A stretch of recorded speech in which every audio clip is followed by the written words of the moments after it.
tudo bem?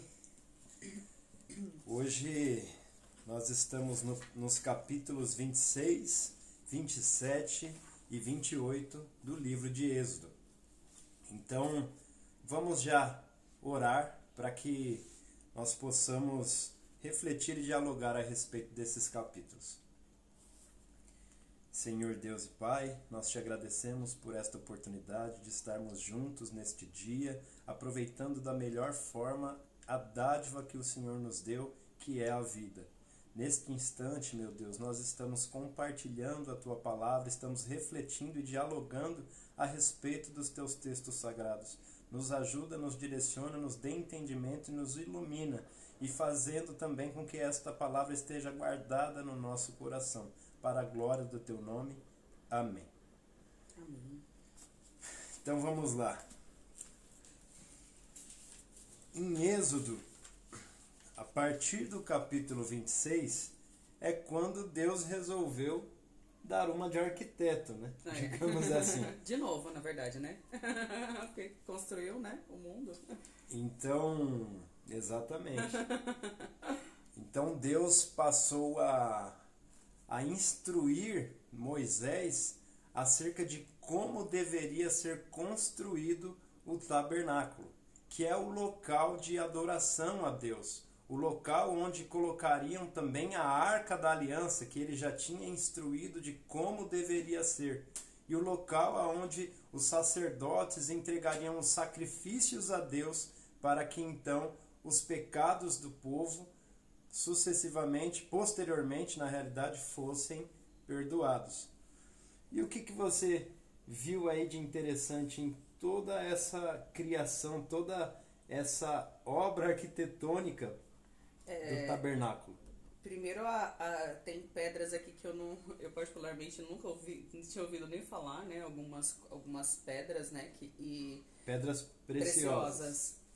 E o perfeccionismo, assim, cada detalhe, como que seria feita, as cortinas, quantas vezes elas seriam trançadas, e isso, imagina esses homens trabalhando em cima desse, e eu imaginei também Deus falando, toda essa conversa de Deus com Moisés, explicando cada detalhe disso daqui, você imagina? Sim. E o que me chamou a atenção era a enormidade de todas estas coisas. Era muito grande. Agora eu não me lembro, mas um côvado é equivalente, eu não sei se é 12 metros, agora me fugiu. Mas, para que a gente, né, reflita aqui, o que nós sabemos era que a estrutura, tanto do tabernáculo, quanto do local dos sacrifícios, quanto do véu, das cortinas, eram enormes. As dimensões eram enormes. E tudo com ouro, com cobre, com prata. Então a gente fica imagina, aquilo ali era algo surreal, assim, para nós hoje, né? Para eles, que eles tinham sempre, o povo naquela época, tudo era início, né? Então eles tinham contato com o ouro, com prata. Eu acho que não era uma coisa tão rara quanto é para nós hoje. Mas imagina aquilo tudo unido com aquele púrpura, azul, esmeralda, ametista, diamante, tudo aquilo reunido com ouro, com cetim. Então imagina. Esplendoroso.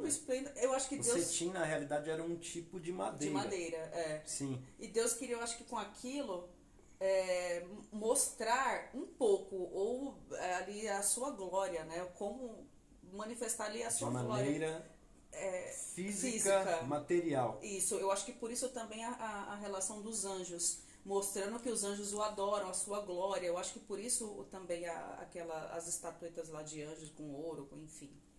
Sim, interessante. Uma coisa que me chamou a atenção foram as cortinas.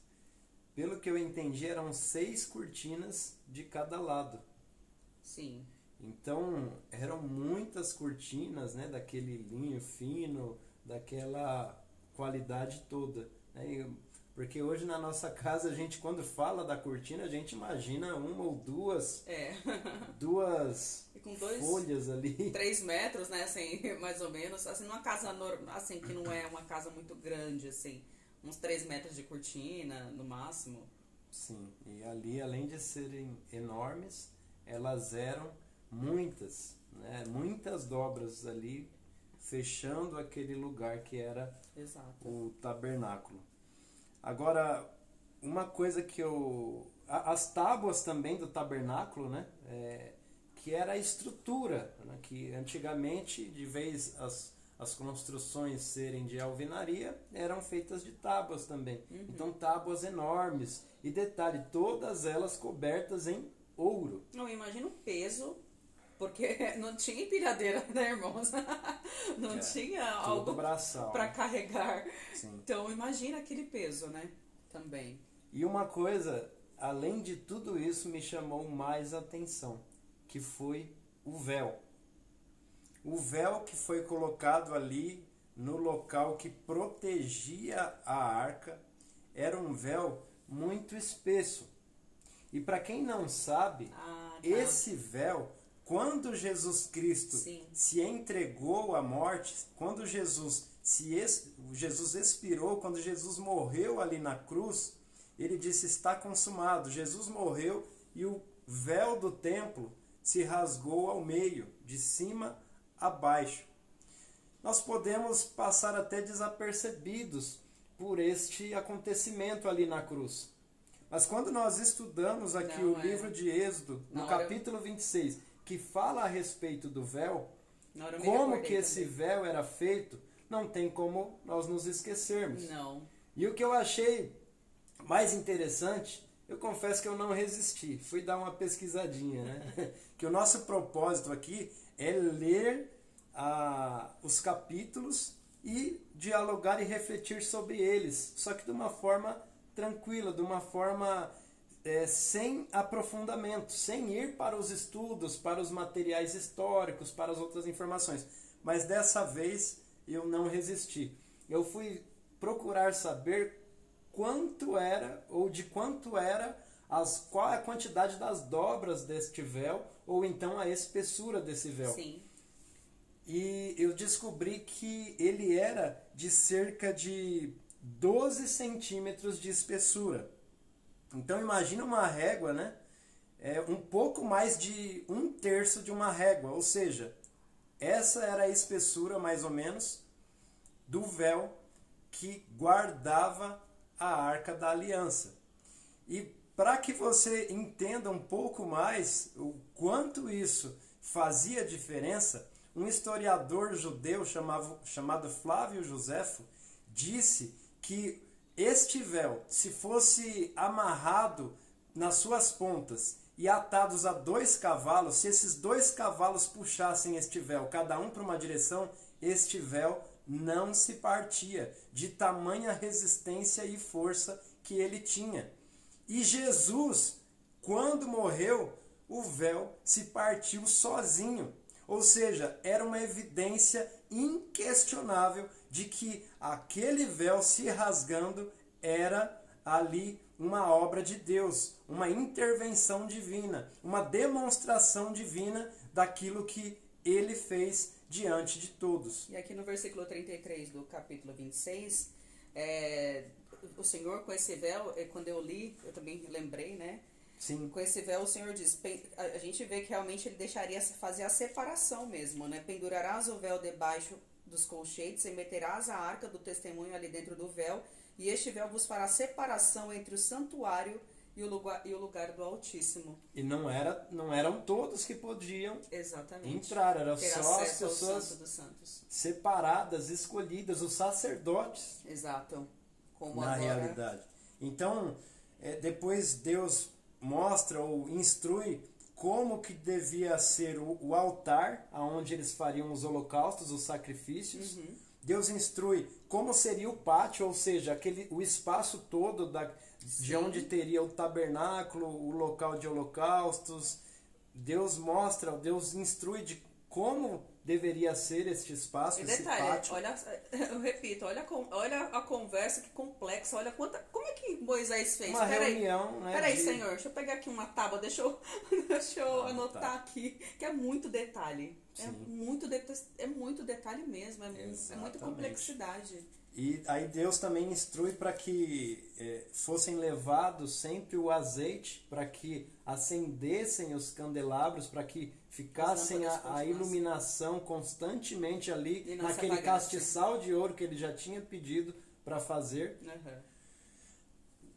E quando nós falamos aqui agora há pouco que não era qualquer um que podia acessar o local santo, o local santíssimo. Exato. Que era o tabernáculo, o local onde ficava a Arca da Aliança, protegido ali por uma estrutura com tábuas, com cortinas e com véu. Exato, ali onde estava a presença de Deus, acesso, né? E as pessoas que podiam adentrar ali eram os sacerdotes.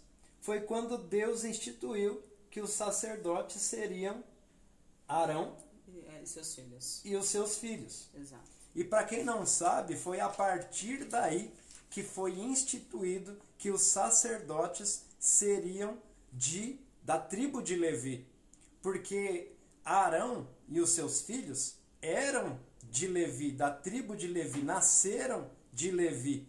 Então, por isso, Deus disse que depois, consequentemente, as próximas gerações fariam a mesma coisa. Ou seja, somente da tribo de Levi haveriam os sacerdotes permitidos a exercer este ofício e adentrar ali naquele lugar santíssimo.